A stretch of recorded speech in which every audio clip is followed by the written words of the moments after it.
Welcome back to The Stacks. I am your host here, Tracy Thomas. This week I'm excited to have our guest, Lauren Fanella, and I will get to that in a moment. But first, my little housekeeping.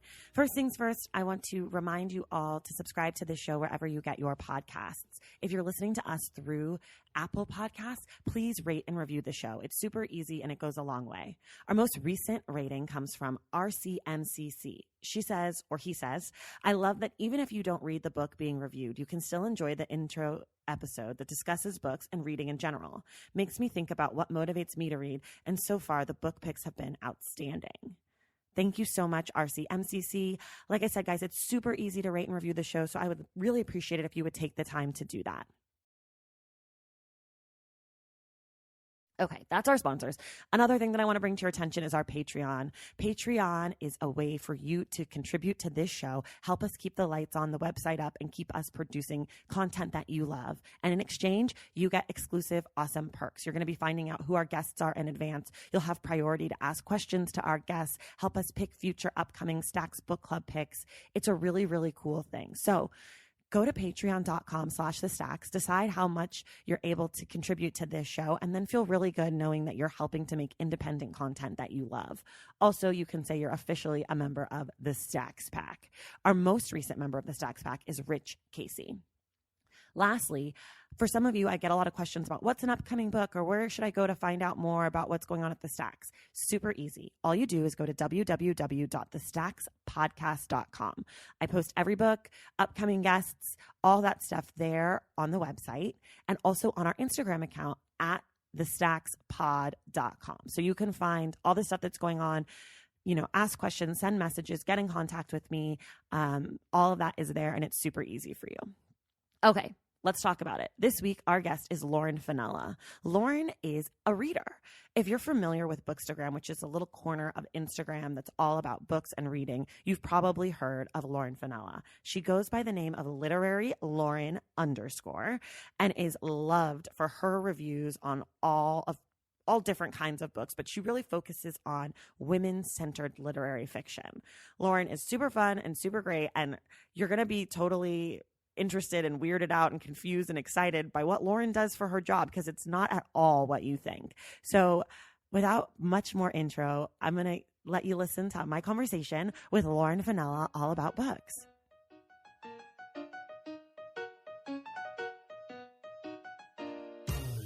All right, guys, we are here with Lauren Fanella. Lauren is a Los Angeles-based reader, which is not her job, but it's her identity. And Lauren is also known as, for those of you who are on Bookstagram, at Literary Lauren _ Hi, Lauren. Hi, Tracy. How's it going? So good. We're so excited you're here. I was already gushing. I was like, I can't wait to have a real serious reader on the show. So welcome. Thank you. I'm really excited to be here. Do you want to introduce yourself better than I just did? So my name is Lauren. I grew up in Moore Park, California, which is in Ventura County. So it's a little bit north of LA, actually. So I grew up there. I went to college in San Luis Obispo at Cal Poly SLO. I got a good degree in biology, actually. But currently I work as a buyer for a company that does foreign military logistics. So I work on sourcing old legacy parts for countries all over the world. So it's aircraft components, electronic components, all types of stuff. So it's really research based. So I'm doing a lot of reading to figure out what exactly I'm procuring for the government. So it doesn't really have to do with reading. No, reading is not at all. No, not at all. But reading is my passion outside of work. So okay. Yeah. So you are a reader by joy, a military buyer by profession. Yes. And how did you get into that work? So I actually just came across it when I was job hunting out of college, and it sounded really interesting. How it was described was as you're a parts detective, and that's something I really like about my job is you're given limited information and you have to figure out exactly what the customer is looking for. And so you kind of go down the rabbit hole of figuring it out. It can be all these specifications and whatnot. And so I really like the problem solving aspect for it. So that's kind of what I like about it the best, but I kind of have a passion to pursue supply chain in other fields. So it's helping me give my foot in the door basically with it. So, yeah. And do you read mystery detective books? I actually don't really read those type of You're books. like, no, I do it in my day-to-day. I used to actually when I was younger, but now I don't as much. So because you're living it. Yes, they should write a book about you. Is your job interesting enough to have a book written about it? Do you think? I don't think so. It's like an office job. So okay, got it. So you're not like in the field with like tanks, right? No, I mean that would be cool, but I'm not. So. You're not. Okay, yeah. Got it. All right. Well, so by day you do that. By the rest of your day you read, and you read a lot. And I, was snooping on your Goodreads, and I happened to see that you have a goal this year to read 100 books. Yes. Have you read 100 books before? No, actually I haven't. Last year I read 93, so I was really, yes. So close. I was so bummed. I didn't set out last year to read 100 books. I set out to read, I think, 50 or 60. And so I was like, I think I actually can get to 100, and I didn't, unfortunately. And I didn't want to just speed read a bunch of short books at the end. Yeah. I wanted it to be legitimate, so I was happy with 93. So this year I felt I could definitely do 100 books. Are you on track? Yes, I currently have read 59, 58. Okay, so you're ahead of schedule. So I'm ahead of schedule. I'm hoping maybe for 120, but I'll be pleased with 100. 120? So. Are you kidding me? Oh my God. My goal this year was 36, and then I have been reading more than I anticipated, so I upped my goal to 52, and I think I'm 37 in, but I feel like 100 seems nearly impossible to me. Yeah, you could totally do 52 though if you're at 37. I'm on track for 52. Yeah. I once I kind of saw that I was on track, I slid in a book that took me 2 full weeks to read. It was really hard. But I was like, oh, I have time. I'm ahead of schedule. So June, I really I slowed down to read Medical Apartheid, which I'm glad that I read, but I wouldn't have read it if I was behind the ball on 52, which is kind of a weird thing about reading goals is sometimes you do you find that you flub? Yeah, actually, I was just thinking since I am a little ahead of schedule, I was like, I think I can read some bigger books right now. So I have a couple that I am planning on reading that are a little bit longer because which ones? A Brief History of 7 Killings by Marlon James. Yes. I started it, but I need to really get into it. I've gotten a little sidetracked with some other books, but that book is pretty big. And it takes a while because it's written in a bunch of different Jamaican dialects. And so sometimes I was having to read out loud to myself because I was like, what is he saying? Yeah. And I noticed the huge character list at the beginning of the book, and I was immediately overwhelmed by how many characters are in there. Yeah.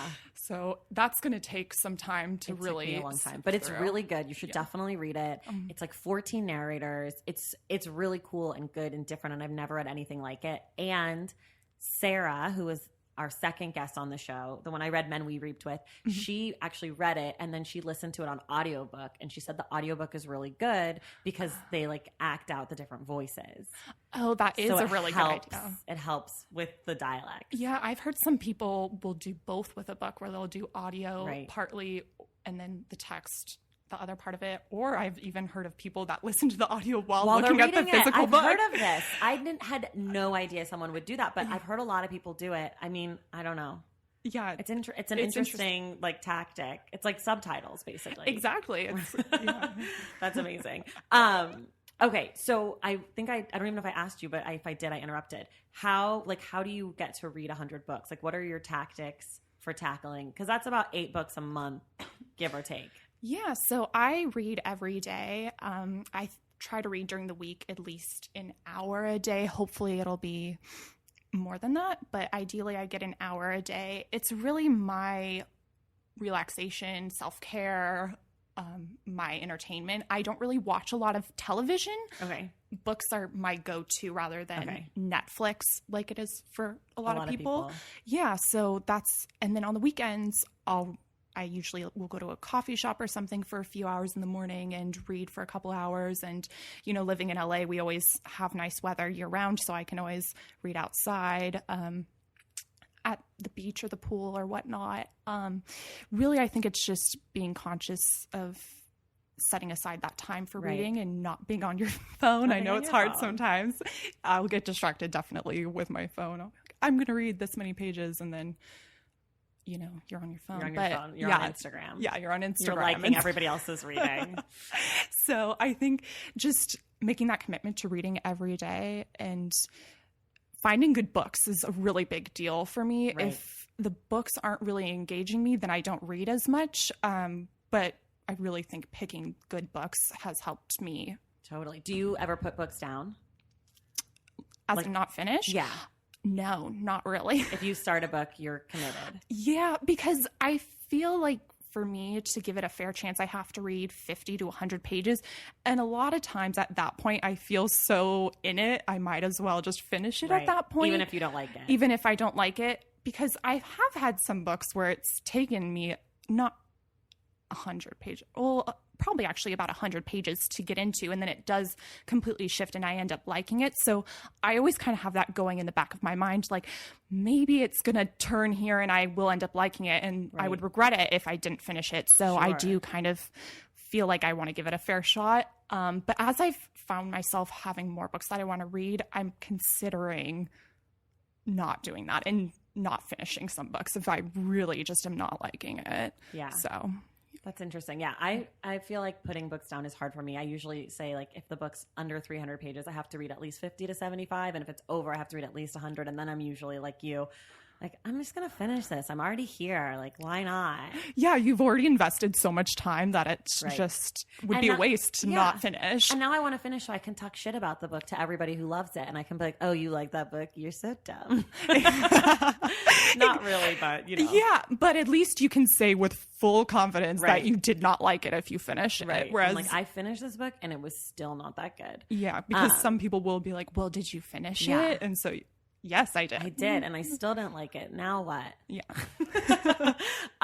Okay, so this is like kind of a weird inside baseball kind of question, but you've kind of been a presence on Bookstagram, which for those of you who don't know what that is, it's basically like a little corner of Instagram that's focused on books. And like people post pictures about books and they post reviews and they post stacks of books that are like, this is a great stack of books for books about, you know, princesses or whatever.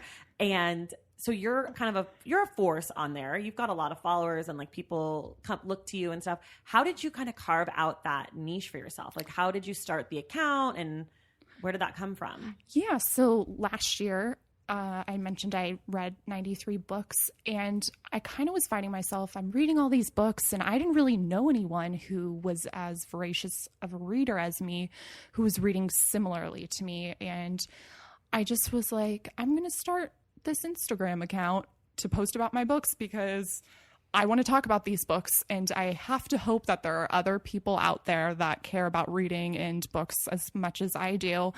And I just started doing it and, you know, started interacting with people and was really happy to see that there are a lot of people out there that care about books and reading and have very similar taste to me or don't have similar taste to me. And it's been very eye-opening for me to see the variety of books that I might not have been exposed to before the internet.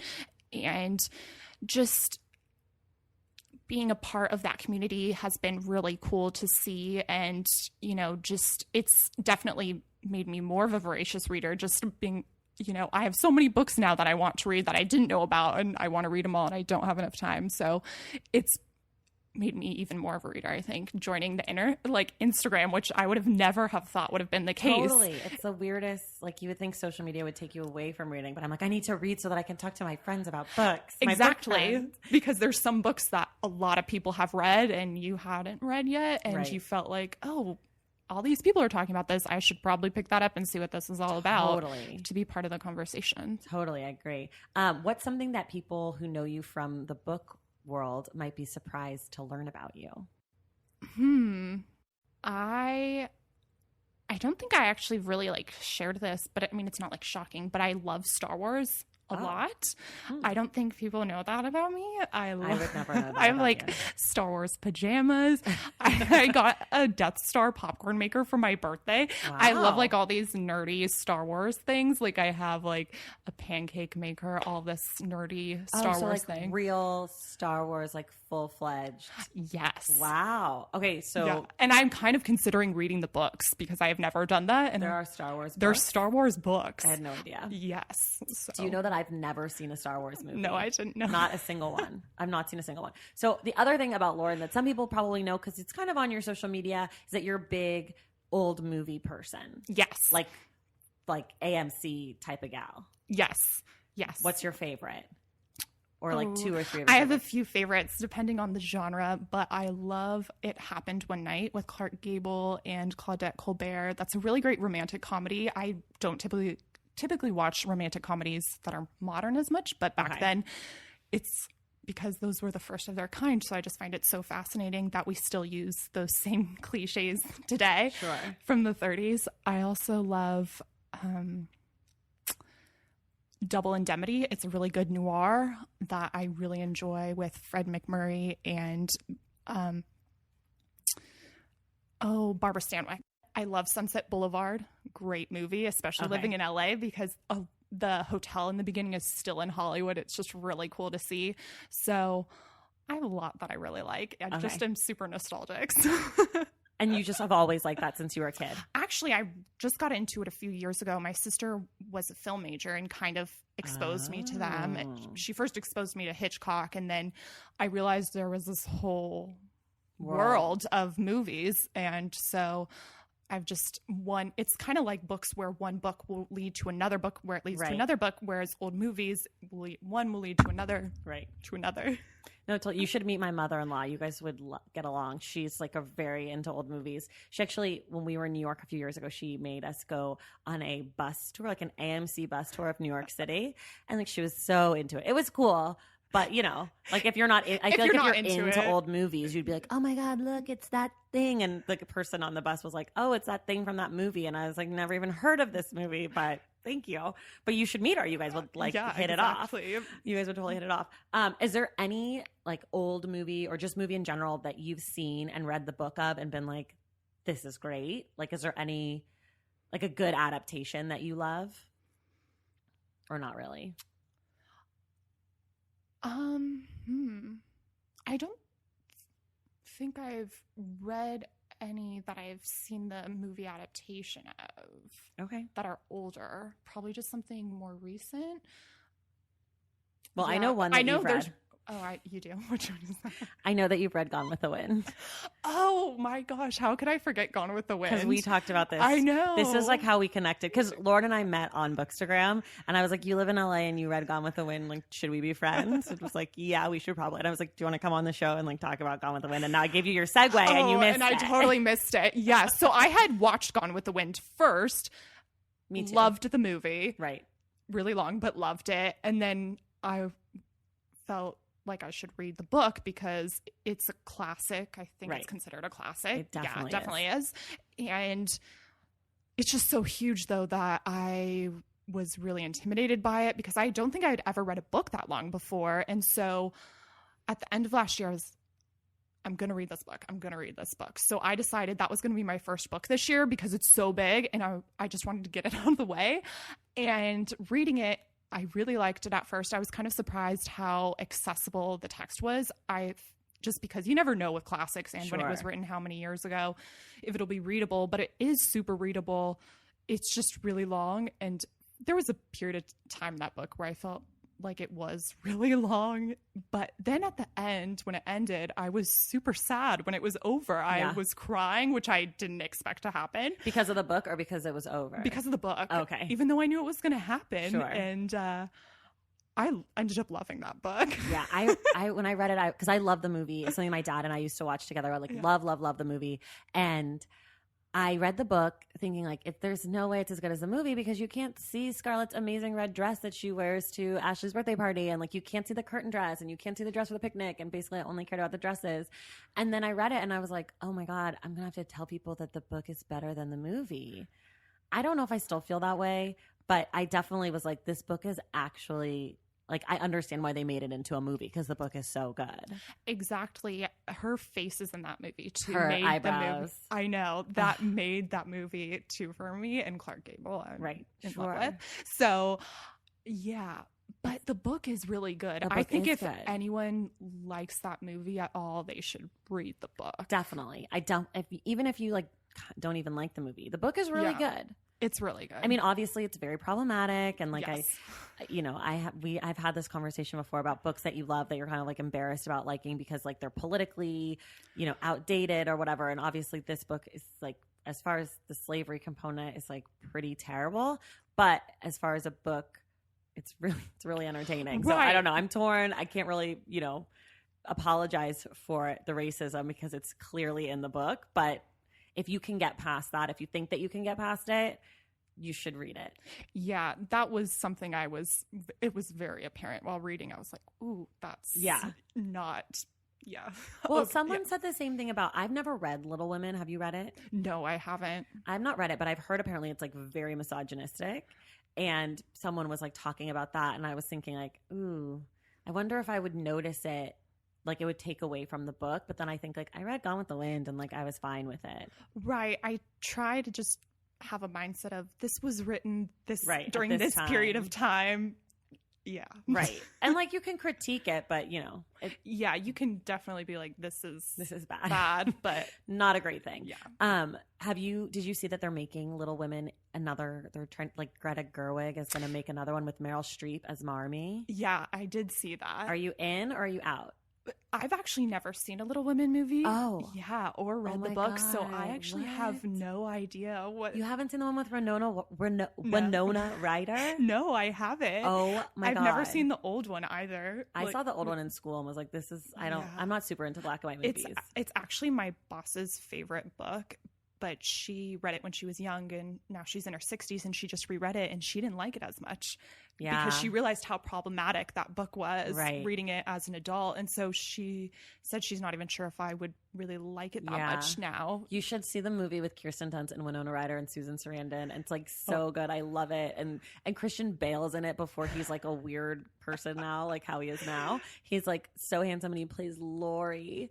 Theodore Lawrence, their next door neighbor. It's so dreamy. Oh my God, you have to watch it. I love that movie. Okay, I'll watch it. I love Susan Sarandon. Yeah, it's really good. It's really good. Well, they're remaking it, and I'm like kind of not. I'm like, do we really need another Little Women? This one is basically perfect, so leave it alone. That's just my rant about remaking movies that I like. Okay, well, I guess that's really all that I have to ask you about you before we get really diving into your reading. Okay. But first, we'll do a quick little word from our sponsor. Valentine's Day is upon us, and I've got love on the brain. Love for books, duh, of course. Hello. Did you forget what podcast you're listening to? I love bringing you all great reads, exclusive author interviews, and behind-the-scenes book gossip. But I can only do that with your support over on Patreon and Substack. Our Stacks Patreon community, also known as the Stacks Pack, is where you can go for book club meetups, a private, very active Discord, and a year-long mega reading challenge to help you achieve all your reading goals. Plus, you also get that monthly bonus episode. Now, over on the Substack, you can subscribe to my newsletter, Unstacked, where I keep the book conversations going. I also give you a healthy dose of sports and pop culture, definitely some hot takes happening over there. And again, that bonus episode. If you don't have a few dollars to spare, don't worry. There are free options on the Substack and the Patreon to get you a little extra Stacks magic. Making this podcast is a total team effort, and by supporting my Patreon and my Substack, you allow me to support my amazing team that makes the show possible every single week. So if you or your friends are looking to meet other book lovers and support this indie podcast, come hang out with me on Patreon, Substack, or both. I would love to have you. And since we're talking about love, you can gift subscriptions to the Patreon and the Substack for that special reader in your life. For the Stacks Pack, head to patreon.com/thestacks. And for the newsletter, head to tracythomas.substack.com. And also, there are links to both in the show notes. Okay, see you in the Stacks. Okay, let's start What are 2 books you love and 1 book that you hate? Okay, so the 2 books I love that I wanted to talk about, which I like that it's not my favorites because I have a really hard time picking favorites of anything, let alone books. Of course. So the first one is The Goldfinch by Donna Tartt, which I read earlier this year and just love so much. It's a huge book, so I had put it off for a bit. It's, I think, 800 pages, maybe 900. And it's set in New York, which I love books set in New York. And it starts off with the main character, Theo, and his mom go to the Met, I believe, or it's either the Met or the MoMA. There's a bombing there, and his mom dies in it, which isn't a spoiler because it happens really early on in the book. And it's just about his life, and it ends with him in his late 20s. And don't tell us the ending. I'm not going to tell you the ending, but it's just about his life, really. And it's just a great character study of him. And she took on these really big themes of life and do people really change, or you just are who you are, and just the importance of art in life. And it just it's literary fiction, so I know a lot of people joke literary fiction nothing really happens, which is my favorite genre, but not mine. But for me, it wasn't like the plot that stuck out. It was the themes, and her writing is phenomenal, and just the message of the book just has stayed with me and probably will stay with me for the rest of my life. So to me, that's really powerful. Yeah. The other book I wanted to talk about was All Grown Up by Jamie Attenberg. I've never heard of that. It came out last year. I hadn't really heard about it actually until someone on Bookstagram recommended it to me. There you go. And I read the synopsis, and it's also a book set in New York, and it's about, I think she's in her late 30s, this woman, and she was an art major in college, and she just is in graphic design. So her career is not really where she wants it to be. And she doesn't want to get married. She doesn't want to have kids. And it's just, how is a woman seen if she doesn't have the husband and the kids? Sure. So for me, the voice was so distinct and honest and funny and real. I could relate to it on so many levels, and it's just great to see a story where it's not about getting the guy or, that dream job. It's what are the women who, just have lives just like men do, but they don't get as critiqued for that. So the voice was so good. And I think Roxane Gay read it too. So anything Roxane Gay reads and loves, I'm in for. Her Goodreads is so great. Yes, it is really great. So then the book I hate, which I don't have a problem saying this, is Girl on the Train by Paula Hawkins. Yes. I read this a couple years ago when it first came out, and I was still kind of really reading thrillers, and I had read Gone Girl a year or two earlier, and I loved Gone Girl, and how it was being marketed was the next Gone Girl. So I was like, oh, I'm going to read that. I totally bought into that. And I really did not like that book. I kind of saw where it was going, and the female character was just so helpless, and it just was not a good look. I just give her something to go off of. It was just, she was just waiting for, a guy to help her, and I just really didn't like that at all. And so, and it just kind of glorified, alcoholism. I don't know. It just, and she was stalking people. I was not into it at all. No. It's interesting. So, I feel like I saw the movie. I definitely did not read the book. Yeah, I didn't watch the movie. I was going to before reading the book, and then I was like, I'm probably not going to like the movie. Who was in the Emily Blunt? Yes, okay, Emily Blunt. I did see it. And I think the guy was Justin Theroux. I wouldn't know who that was if he walked up to me and said, I'm Justin Theroux. I'd be like, who? And what's that? The only reason I know him is because he was with Jennifer Aniston. Oh. But that's it. Not Brad Pitt? Are you confusing him with Brad Pitt, who I have heard of? Okay, well, what's the last really great book you read? So the last great book I read, which we talked about earlier, not on the podcast, but before we were talking, is A Little Life by Hanya Yanagihara, I think is how you say her name. So I read that earlier this week. I had a lot of people were like, read this book, but it's really big. But everyone's like, it's so depressing, you know, you have to be in the mood for depressing, which, you know, is anyone really want to be depressed? Right. So I was actually reorganizing my bookshelves last weekend. I know, that's how I spend my weekends. This is like, apparently people do this a lot. I had no idea. Because I'd been buying some books and needed to organize it, and I didn't finish, and so I do it alphabetically. Okay. And I know people really want to hear how I organize my bookshelves. I have my books, you can see they're like on rainbow shelves. I have like a black shelf, a white shelf, and then in the other room I have rainbows. That looks so cool. I just feel like I would have a hard time finding the books I'm looking for, but it looks amazing. So I didn't finish. So Yanagihara's at the end, so it was just on my floor, and so and it was staring, and I was like, it was just kind of staring at me. I was like, I think I'm gonna read that now, because people have been telling me to read it, and I just need to know, what is this all about? And I did love it. It's great. It is really sad. I thought for the first half I was tough enough to handle it, and then I was wrong. So it was just so heartbreaking, but it's definitely one of those books, if someone asks me, should I read it? I feel weird recommending it because of the content in it. There's trauma, and there's a lot of trigger warnings for stuff. Yeah. So there's a lot of disclaimers. Yeah. People have asked me, and I usually say, like, if you are in a good personal mental space, like your life is like going okay, you could probably read it. But like if you're going through a breakup, or like someone's recently passed away in your life, or like you're trying to get sober or something, like I just wouldn't advise it, because it's like kind of dark and heavy, and like it puts a lot of weight on the person. And then I also generally say, like, you're going to cry and it's going to be sad. And if you're like okay with that, that's fine. But it is one where I'm like, you know, if you have issues with anything, because it brings up all the issues, don't read it.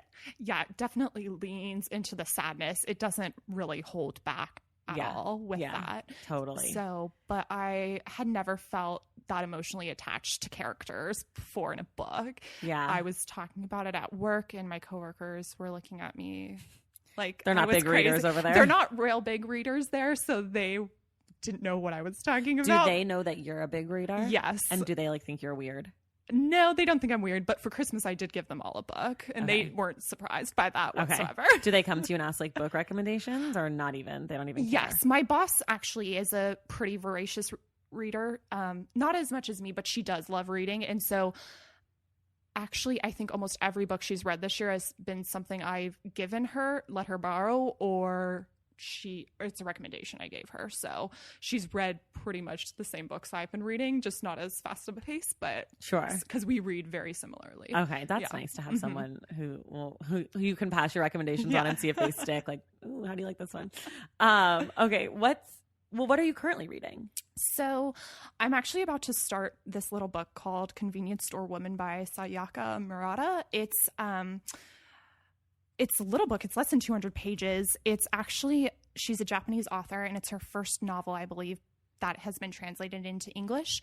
And it's about a woman who, well, it starts when she's a little girl in Japan, and she doesn't really fit in. So her parents encourage her to get a job at a convenience store, because in Japan, convenience stores are a huge part of their culture. Okay. And they hope it's going to help her with her social skills and stuff. And then I think what happens is it jumps ahead to when she's in her late 30s, and she's still working at that same convenience store. So it's another unconventional woman story where, and her parents want her to get married and have children. So you like an unconventional woman? Yes, I do. Very much. And do you read more than one book at a time? I actually don't really. I keep trying, but it never works out, because I just feel like I can't give my full attention, and I'll get confused. It's just like I'll start one, and then I'll just go to something else, and then just finish it, and then go back to that. So it's like not really. That's how I am. Yeah. I as I like to say, I'm a one book pony. Yeah. So, just the one book. Because I feel like also if you pick up something else, then I'm thinking about the other book and like, oh, I just want to know what happens with this person. So I'm like, why wouldn't I just spend the time reading the one book? Exactly. If I'm willing to pick up another book, there's probably something I'm not really liking about the other one. Right, is usually exactly. what it is. Exactly. But like So- my husband will put different books in different parts of the house. Like he has his like bedroom book and like his couch book and like a book in his bag that he takes with him to work. So he like reads 3 different books like regularly because they're in 3 different rooms. That's kind of cool. So he like thinks spatially, like I in guess, this room, I I can don't think know. about this. Yeah, like his bed book is like his nighttime book. And like, I don't know. I don't get it. I just carry my Yeah. books. I just walk around with a book in my hand everywhere I go. Exactly. I always think maybe I could try some huge biography or nonfiction while reading fiction, but it's just I can't. Yeah, I'm with you. I Yeah. can't do it. I can't figure it out. Yeah. What are some books maybe that are coming up for you that you're looking forward to reading? So a book that's coming out later this month that I'm really excited about is The Incendiaries by R.O. Kwon. Oh, yes. Is this, yes, I've seen this. It's got a great cover. Yes, great cover. And it's about a cult, actually. And it's my a God. debut novel. So I'm here for it. That's all my things. Good cover and a cult. I love Yes. it. And also, I'm excited to read because I've seen good things about it. I was a little hesitant about it. A Place for Us, the book that is from Sarah Jessica Parker's imprint. It's the first one, and I've heard really good things about it. So I'm hopefully going to be reading that pretty soon. Okay, you have to let me know because I think it's like kind of fictiony. Yeah, it's a family story. I think about a wedding and get a little nervous about that kind of stuff. A little fictiony. What else am I excited about?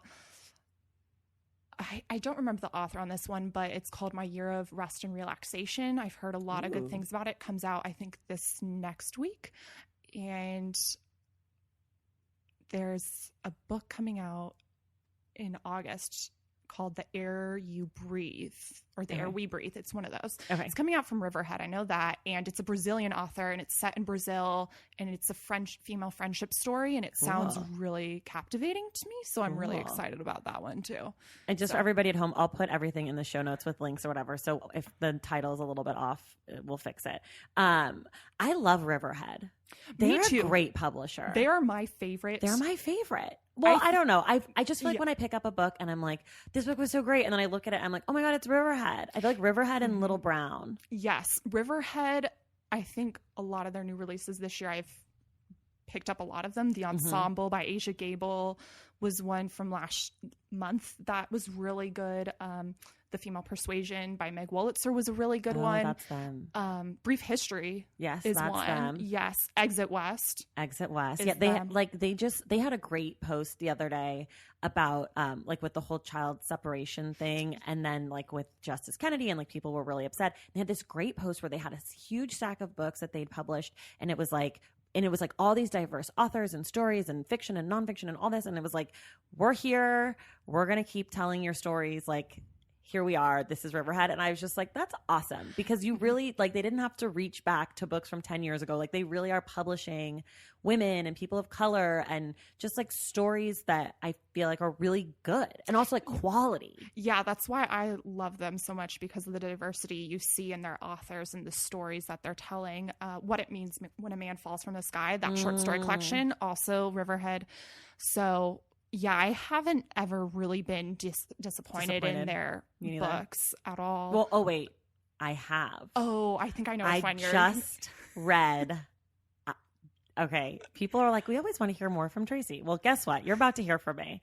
I just read a book from Riverhead called The Line Becomes a River by Francisco Cantu, and it's about immigration in America, and he is a border patrol agent who writes a memoir, and it is garbage. I hated this book, and the writing is like fine or whatever, but I found the book to be journalistically irresponsible. I thought that he made himself the victim. And I'm like, you're the victim guy because you have PTSD for a job that you took on so that you could write a book about it. Like, it just was so, it makes me so mad. When I finished the book, I was like calling everybody I know, like, have you read this? We need to talk about this book. And it's garbage. Like, I'm texting friends being like, you haven't read it, but I'm going to tell you about it anyways because I don't want you to buy it. And I rarely feel that way about books that I'm like, feel like I can't believe it even got published, but I was really mad. And then I was like, this can't be Riverhead. Like, what's happened here? And people love it. Like, NPR loved it. And like, Just that's my vent. That's my book I hate right now / my book that is making me angry. But enough about me. But that's the only Riverhead book I've ever read that I've been like, you're trash. Yeah, I haven't read that one. Don't read it. Yeah, I'm probably not gonna If you want a great book about immigration, here, I'll plug some books. Little Brown has a book called The Devil's Highway, and it was written in 2004 about an event that happened in 2001, and it's amazing. Coffee House Press or something. Yes, they have Tell Me How It Ends. It's this teeny tiny book. It's about immigration. It's amazing. The Faraway Brothers by Lauren Markham, also amazing. 3 books, amazing, about the U.S.-Mexico border. Even though Faraway Brothers and Tell Me How It Ends also about like Honduran, Guatemalan, and El Salvadorian people who are coming, but those books are really good, and they're compassionate, and they're not all one-sided, and they are compassionate not only to people, the migrants, but also to the Border Patrol agents and like that situation. Whereas I found The Line Becomes a River to be like, oh, Border Patrol has it so bad, and like, not that they don't, but like there's a bigger picture, and that's my soapbox for the week. Hi, Lauren. Welcome to the podcast. I'm your host, Trace Thomas. Okay. So since we just shit all over that book, do you want to let's make it a little more positive. Maybe do you want to tell me a book that you like to recommend to people? Yes. So I've talked about this book for a really long time after finishing it. I was considering it being one of the ones I love because I do love it. It's Pachinko by Min Jin Lee. I love this book. I've heard is real. It's fiction. powerful. It's real fiction. It's real fiction. It's real fiction. Beautiful writing, a huge family saga, generational novel that I just love. And I unfortunately had no idea the relationships between the Koreans and Japanese in Japan. And it was so eye-opening. And it just stuck with me for so long. I still think about it, and I read it in September of last year. Oh, wow. It's really powerful. So anytime someone is looking for a really good fiction, I've been recommending that one because it's beautifully written and it's just generational. So it keeps you really engaged. And it is sad, but it wasn't overwhelmingly sad. Okay. So. And then what about a good book that someone recommended to you? Actually, it was by you. Tiny Beautiful Things by Cheryl Strayed. So I good. finally read it and loved it. So good. It's so good. I loved the format of it because it was super quick to read. Right. And it was I read it at a good time where I was, wanted some life advice. Was willing to listen to Cheryl Strayed. So Dear Sugar. So good. She has a podcast, it's called Dear Sugars. Yes, plural. I did know. I haven't listened to it yet. Is it good? I haven't listened either. I just discovered when I discovered it, I got on my Bookstagram and I was like, why didn't you people tell me about this? Why are you keeping this from me? But it's her and another. So the guy who writes the intro to Tiny Beautiful Things, he was the sugar before her. Oh, and that's so who it's it the is? two of them being that's sugars super cool. together. And they have guests on. Oh, I lied. I did listen to one episode. I listened to the episode with Morgan Jerkins, the woman who wrote Yes, This Will Be My Undoing. She had an episode and it was like all about anger. Mm-hmm. And it's basically just the book, but like more recent questions. Because that book was written before, she was sugar before Wild ever came out. Right. That was something I didn't really know. I didn't really know too much about her because I haven't read Wild or anything like that. And so, I didn't know she was doing that whole thing before and that they were from kind of a long time ago. Yeah. But, I really like the book. I think it's like, what I like about it is that I feel like anybody could read it and get something from it. Exactly. Anyone could take away something. Right. Like some of them are going to resonate and some aren't, but like the ones that do are gonna really resonate. Yeah. Yes. Let's see. This is what I want to know. How do you pick your next book? So I'm a mood reader. Okay. Very heavily. Like I don't set a monthly, these are the books I'm going to read this month. I really kind of go with what my gut tells me, which is not very scientific, but I have some like in my brain that I'm like, I want to get to these sooner rather than later. Okay. So I do primarily read fiction, but I do kind of get fiction burnout where I just need some nonfiction. Yeah. So I'll read a nonfiction or two, but then I'm always back to my fiction. Yeah. Back to home base. So after A Little Life, I didn't really want to read something that was super sad again. So that's why I'm picking up something that's a little more light. Right. But I do read mostly sad books, but sometimes I need a little bit of a break. So yeah. I feel that. And what is like, are there goals? I know you have the 100 books this year, but are there other kind of goals that you do for yourself for reading, or?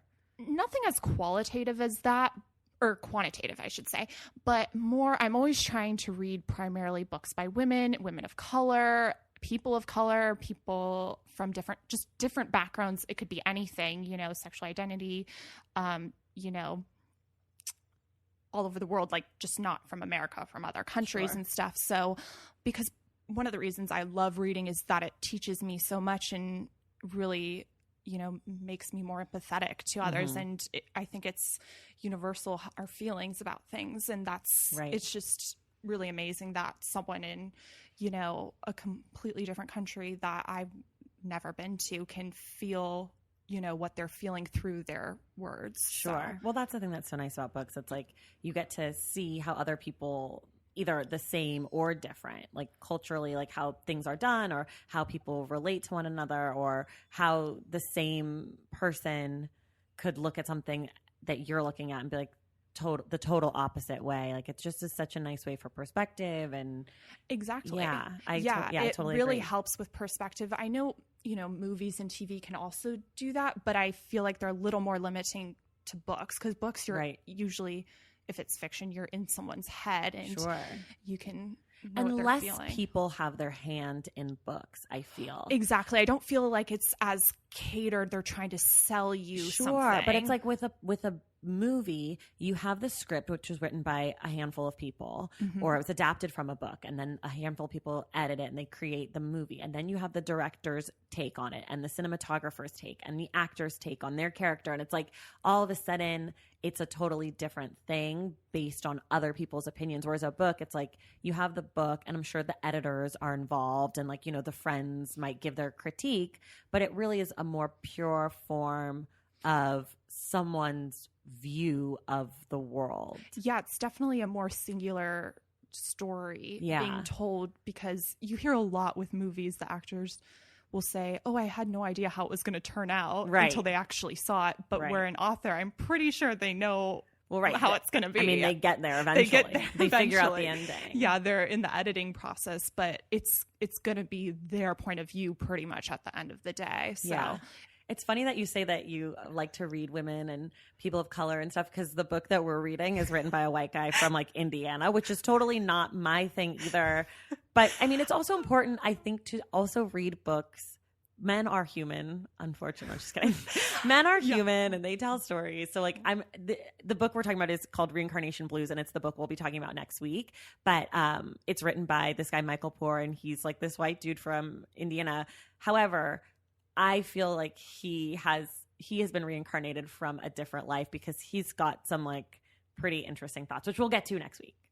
Yeah, I thought it was kind of interesting too, because I hadn't read a book by a white male in a while. And I was like, but I think, they're human too. Everyone's equal. And I think it's equal representation. Sometimes. Yeah. Well, because I actually have one of my favorite authors is probably not what people would expect. It's Hemingway. Oh, okay. So, which is, yes. That's like classic white guy book. Classic white guy book. Oh my God, that's so funny. Yeah.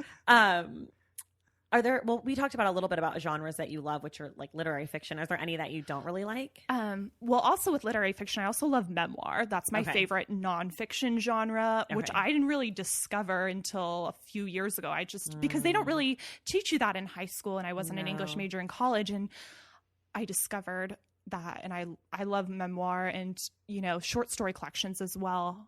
Is there a memoir that sticks out to you that you love a lot? Yes, Year of Magical Thinking by Joan Didion. That's another book I would recommend to anyone. You can't recommend it to anyone. Well, it's sad. You can't. Yeah, it's like it's best if you've grieved in your life, but you're not currently grieving. I think, but maybe if you were, you'd like it. I don't know. Right? Yeah, definitely. If you're currently grieving, that's not a good book probably to pick up. But also Hunger by Roxane Gay was a really powerful one. I haven't read that yet. It's also very heavy and sad. I've never read any of her stuff. I read articles, but I've never read a single one of her books. Yeah, I love her. I have to do it. I know everybody loves her. I have to do it. Okay. And so the fiction or the genres I don't like. Oh, yes. Very important. So I don't really read thrillers. I used to when I was younger, but I just kind of felt like that wasn't really what I was looking to getting out of my reading anymore. I will occasionally pick them up if someone who has similar taste to me recommends it. Also, I don't really read romance a lot, but once again, if someone who reads similar to me but is like, this one book, I think you'll actually like it, I'll give it a chance. So I'm not adverse to it, but those aren't in science fiction. Isn't another one I wouldn't really pick up. Okay. You're going to give me all 4 of these in a row. Here we go. Okay. Book that made you laugh, cry, angry, and where you learned a lot. Okay, so the book that made me laugh is The Pisces by Melissa Broder. Ooh. I had not laughed out loud at a book in a while, and I was laughing. Like, thinking about it, I'm laughing. Her voice is just so strong and distinct and hilarious, and just, she does not hold back. That book, I loved that book, but it's definitely not for everyone. But okay. I loved that book. But you loved it. Yeah. So, book that made me cry, Little Life by Anya Yagara. We did that. And Angry. So, Angry... Yes, this book, also because I just straight up did not like it, was Trenton Makes by Tadzio Cole. I don't really know how to say his name. It's a new book. I think it came out a few months ago, and it dealt with, I'm not even sure really what it was trying to do, but there was sexual assault in it, and just the way that was handled, just made me really mad, and I just hated that book, and so I was mad. I wasted my time. Wasted your time, sure. Okay, and what's a book where you learned a lot? This one I read a long time ago, but it's one of the ones I've learned the most is Bad Feminist by Roxane Gay. That essay collection, I learned so much from that. Just I have to get to exposing, she's great. I recommend her nonfiction over the fiction she's written. Because Difficult Women is her fiction. It's a short story collection. It's good, but her nonfiction, which is funny because she says she thinks of herself as a fiction writer. Interesting. And she also, I did read An Untamed State by her, and I think that was her first novel.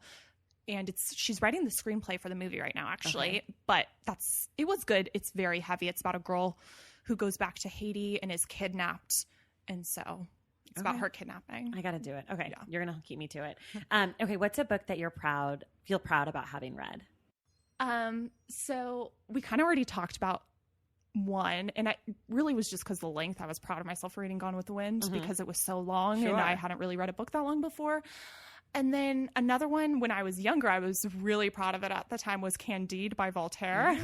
I had to write a paper on it, and I actually read it and liked it. That was shocking. You're like, what is this? I'm enjoying this. I mean, and then another one I guess I'm proud, but I did not like it, was The Stranger by Albert Camus or Camus.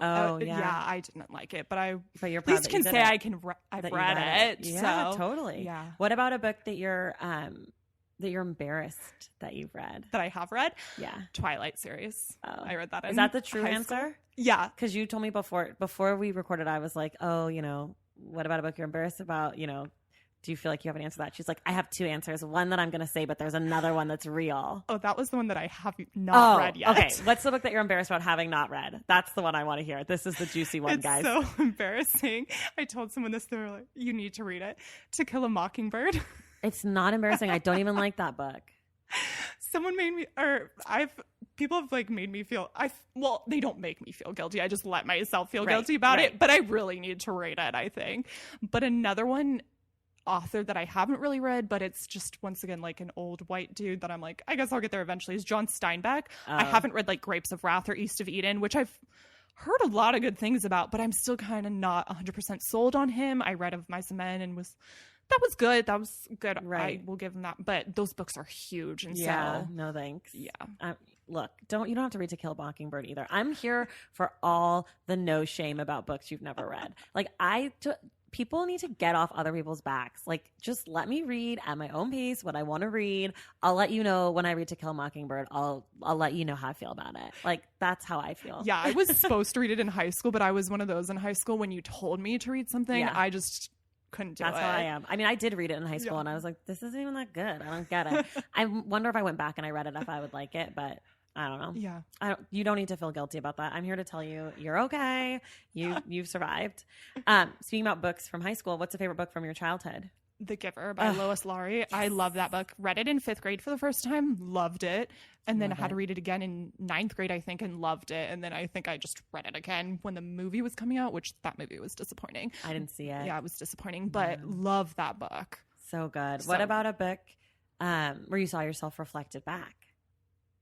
Recently, Sweet Bitter by Stephanie Danler. Okay. I loved that book. Not necessarily, she was a waitress in New York. I don't have that experience, but just her feelings about being in her 20s and not really knowing who she is or what she's doing with her life and guys and all that kind of stuff. I saw myself reflected back in that regard. So, yeah. You mentioned Hemingway. What other favorite authors? So Roxane Gay, okay, Joan Didion, Jacqueline Woodson. What are Brown Girl Dreaming, If You Come Softly, Another Brooklyn. Brown Girl Dreaming is a middle grade novel, which it's so profound to me that I read it just last year, and it's written, I think, in free verse. The writing is beautiful. Oh, I've heard of it. It's so good. I love that book. And another... Rebecca Solnit is another nonfiction author that I love as well. So, yeah. Okay.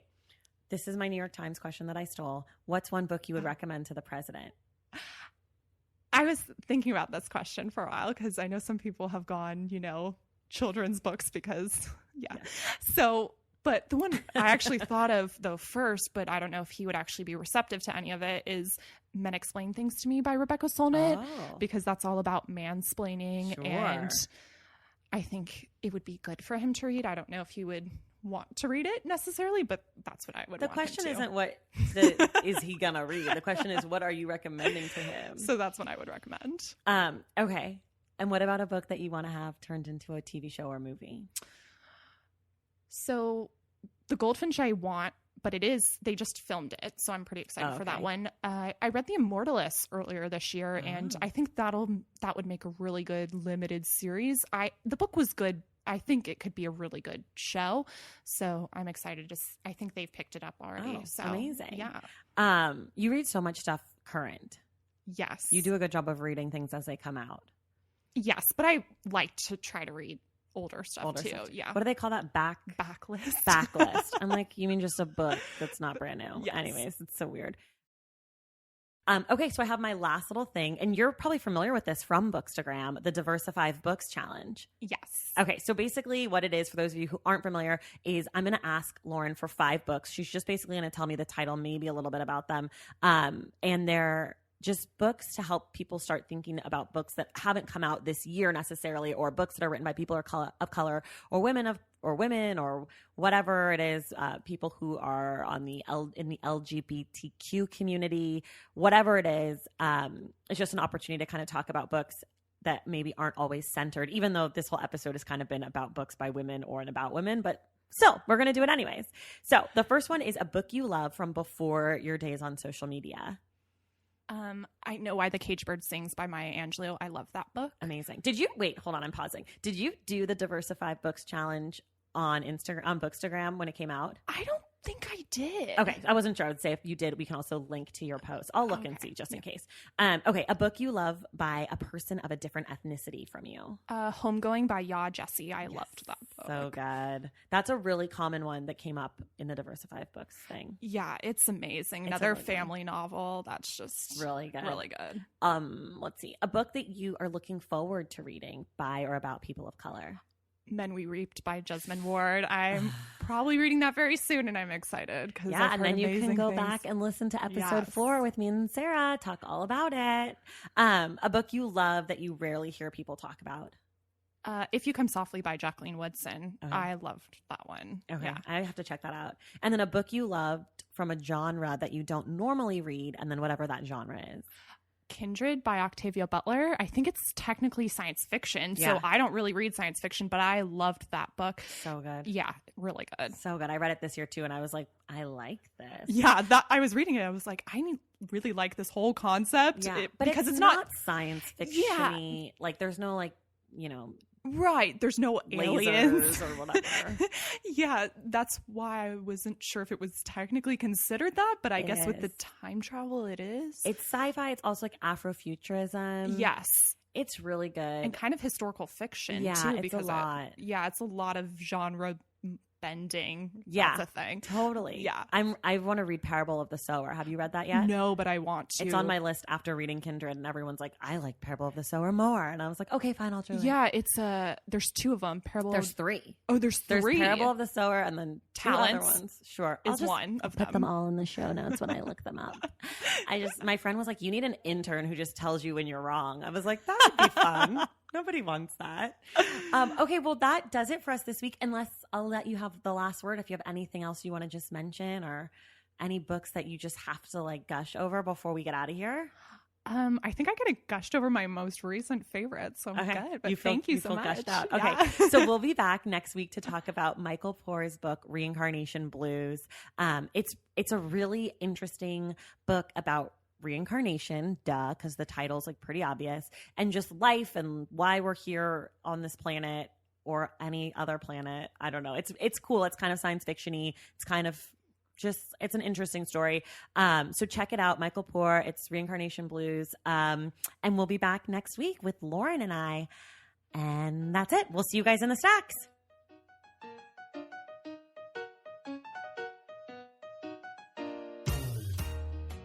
All right, that does it for us this week here at The Stacks. Thank you guys so much for listening. And of course, thank you to our guest, Lauren Fanella. Lauren will be back next week to discuss Reincarnation Blues by Michael Poor. Make sure you read the book before you listen next week, because there will be a ton of spoilers. Please make sure that you're subscribed to the show wherever you listen, and rate and review us. It really helps. It goes a long way. And don't forget, you can become a member of the Stacks Pack by going to patreon.com/thestacks. Thank you so much for listening. Our graphic designer is Robin McCrite. Our theme music is Tegirigis, and this show was created and produced by me, Tracy Thomas.